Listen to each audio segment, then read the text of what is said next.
Cash Talks Football, where we break down all the goals scored in the Premier League. And today we're doing Everton against Manchester City. And Everton's last couple of games at Goodison, well, yeah, I'm kind of sad about Goodison going, like I'm sad about all the stadiums going. I don't know about what your take is on it. It's one of my reasons why I think football's dying. When you've got all these generic stadiums, it's just another generic built stadium. Loses the atmosphere of the crowd and everything else. And I think Everton's just another one. I was talking to an Everton fan the other day, and he did say that the way that they've built the stand, it's really sort of steep incline, so it doesn't look like an open bowl like the Etihad or the Emirates or Millennium Stadium or any other Premier League stadium nowadays. It's just these generic stadiums. But let's talk a little bit about the game here. Now we're going to see the same defensive mistake coming on here. And it's just shocking. Now, it does not go into a goal, but it's the same thing that you see happen in the Premier League week in, week out. Look, you see, right, guys on the ball, defender is telling other players what to do, right? He's not marking anybody. He's not doing anything. There's 3 players to mark, and they're all trying to mark him, mark it. Well, you mark him. He's right there. He's right next to you. And what ends up happening in almost all of these incidences, normally I say there's 5 seconds before they're about to score a goal because someone has raised their hand. Well, they haven't in this case, but they do get a shot off on goal. It's like they're so pre-concerned with actually trying to do this sort of stuff, they forget that there's a football on the field, and that's what they need to go towards. Look, ends up cutting inside. He's still yelling and screaming, people are on the back post, don't pass it over here. Thankfully, he doesn't, and he just has a shot. But it's this mindset of, look, he's nowhere near closing this ball down. I don't know who's training these players, but I tell you, they're absolute complete morons. Because he needs to close that ball much, much better than that and stop this shot. He's miles outside the 18-yard box. It should be easy for a central midfielder, especially 2 of them, to put pressure on this ball and win it back. And they're just nowhere near him. Look, boof. They're still like debating over here with the 4 Manchester City players on the back post. Doesn't end up marking, but also you can watch what they've done as well. Do you see Mr. Complainy Pants here?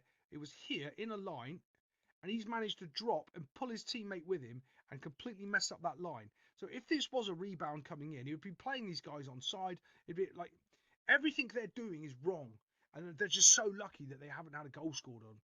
And the best championship goalkeeper in the Premier League, Jordan Pickford, I think makes a save. Yeah, there he is. Definitely a championship goalkeeper, not a Premier League goalkeeper. But let's move it on because we've got a couple more things to talk about. This again just shows you the lack of quality that there is nowadays in football and football players. This ball, if this happens in your Sunday league, you're getting mad, genuinely getting mad, because everybody knows as a defender, you're not allowed to let the ball bounce. Why? Because when it does, it gives the advantage to the attacking team, not to the defensive team. So when the ball's coming down, you just want to try to touch it or get rid of it or clear it. This is one of those opportunities right here. So the defender's running this way. You can see his shoulders are that way and he's going that way. Here's the ball. It's coming down. So he needs to try to get rid of it somewhere over there because the striker's behind him, which he's aware of. Instead, he lets the ball bounce. And at that moment, he's lost complete and utter control of the ball. What do you mean by control? So the flight of the ball, he can get and he can control that while it's coming down at that moment. After it bounces, he can't control the flight of the ball because now he's adjusting to where the flight of the ball is going. Where the striker, however, is already adjusted because he was a couple of yards behind. That's why it gives the advantage to the attacker, because the time it takes for a ball to bounce and come back up, the player that's a little bit slower behind you, who's running onto it, can see it better than you can because you're underneath it trying to judge the flight. And then it's harder for you to actually clear the ball. It doesn't matter though, because, well, we do try to clear it to our own goal. I don't know what they're trying to do there. And they end up not scoring. But again, it is so poor at this standard that is allowed to happen. And you get to play in the Premier League. It's awful. Let's move it on to some goals, shall we? Okay, first off, same thing happens again here with the player stood there because he's unaware that his job is to go win the football. He just stands there. Doesn't try to get closer to him. Doesn't try to win the football. Doesn't try to do anything. He's 2v1. He knows chances are he's going to get beat, but he's got to try to block some lane, something, right? So what you'd normally do, as soon as you're stood still as a defender, the attacker's got the advantage, okay? You're done. So when he's stood still and he's not constantly moving towards the ball, he's going to get beaten. It's either with a pass or some pacing behind, because the guy with the ball gets to choose what to do. You have to react to what he's choosing. If you choose what to do, so you're choosing to, start moving in. So let me show you what I mean. Start moving this side to squeeze him away from the game. He's reacting to what you're doing, right? He doesn't get to choose. So now you're in the situation where you can win the football. What you also, I want you to keep an eye on is watch how bad this guy is right here. he has no idea how to play the footballs. Well, let's watch. As we move this forward, one bump. There we go. Now he's got to react because of the pass.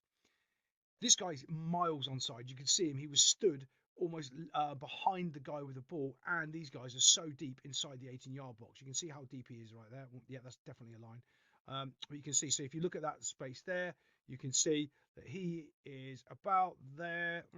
And you know when the ball's played, he's miles onside. Easy, easy, easy. I'll show you from the other angle how miles onside he is as well. But as we go, watch. You know what I said? Someone's going to put their hand up, and in the next 5 seconds, someone's going to score a goal. Yes, this is exactly what happens. But don't worry, he's going to cut the ball out on the near post because he's right there. It's easy. He can just keep running, right? All he has to do is keep running, keep playing the game of football. When that comes across, kick it out for a corner. Job done. No. Watch. As this ball comes across, watch. He stops to try to tackle something. I don't know. Look, he's there. I'm going to tackle the ball now. What am I going to do? All of a sudden, straight past him into the back of the net. You are absolutely useless. You spent more time playing into the linesman than you did cutting out the pass into the middle. Yeah, the guys in the middle here should have done much, much better as well. But you could have intercepted that ball and stopped that problem arising in the first place. And if you didn't have your hand up complaining, we wouldn't have noticed. Let's move it on. This is how onside he is, right? That's when the ball's played. It's just left his foot. That is how onside he is. The player is there. This moron complaining to the linesman basically should just, if he was on my team, I'd have subbed him off right there, to be honest. I would have sat him down and given him a tour out in front of the crowd, told him to get down the tunnel because you're absolutely a moron. Your job's to play football, not to referee the game. You could have cut that ball out and we wouldn't have been 1-0 down. And we're at home. We might have nicked a 1-0 winner. That's the difference in winning and losing. And you've decided to be a loser. Get on your bike, go into the dressing room. That's exactly what you need to say to somebody like this, because there's also a type of mindset, and you know this when I tell you this. There's people in the world that always think they're right about everything and they're going to complain and do the thing. And if they just took responsibility for the little things, they would be so much better and they would never have to complain about a thing in their life. They would just get it done. Oh, my car broke down because the wheel, what you mean you didn't check the tyre pressure and you've got a slow puncture, which you've had for 4 months and you didn't fix the car. Yeah, well, it's your fault then, isn't it? No, it's the garage's fault for not telling me that my car. No, it's your car. You deal with it. It's all these little things, and people have probably got a million more in the comments below about their experiences with people just moaning instead of doing things. That's a moaner, not a doer. Don't want you on my football team. Get off. Don't worry though. You know that space I was showing you in between these two, and him telling him where he's going to put the ball. There's the ball, and I'm putting it over there. Look, he's pointing. Here's the ball, and I'm passing it down there, mate. He's like, I can't, I don't know. I'm not allowed to tackle the football. I'm not allowed to. Oh, it's gone. Oh, no, it's too late. It's awful. It's just awful. Watch this. I want to show you this. This is how poor, I think it's the same kiddie as well, this defending is. Watch. The ball's nowhere near him, the Man City guy. So he's basically marking him, going, yeah, I've got him. Yeah.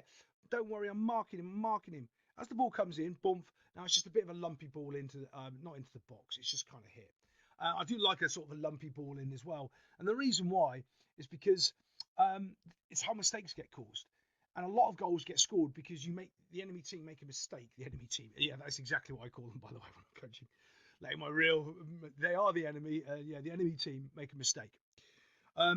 You don't score many goals. What does that mean? You don't pass the ball from one end of the field to the other and you get a goal. You score goals generally because someone forgot to mark, or someone's for a second has switched off, or something has gone wrong. Okay, so when you can put just a lumpy ball in and they're not set, that's when the enemy team will make mistakes. Great, you whack it in. Now you saw how touch tight he was. There's the striker. There's the defender. Did you see him? He's peeled away. Okay, he's trying to get back into shape. Fair, but it doesn't really matter because he needs to be a little bit closer to the striker there, and he doesn't really have to get back into shape because the only threat on this side of the field is him. All right? Remember that striker that I showed you that was there? He was man marking. Round over to here, he wasn't marking. Then ran into the box, and he was marking him here. Didn't bother there. So then when he gets to the box and the ball gets picked up by the man that he was marking solidly over there, not even 4 seconds ago, he's got an easy touch on the ball. Because you decided to, I don't know, run away from him, do something other than do what you were doing that was marking him. It baffles me how bad these players are. He has about 3 touches as well. He makes a right mess of it. His first touch is awful. I don't know, it's Man City. Absolute complete mess of it. Now, this is what I class is one of those.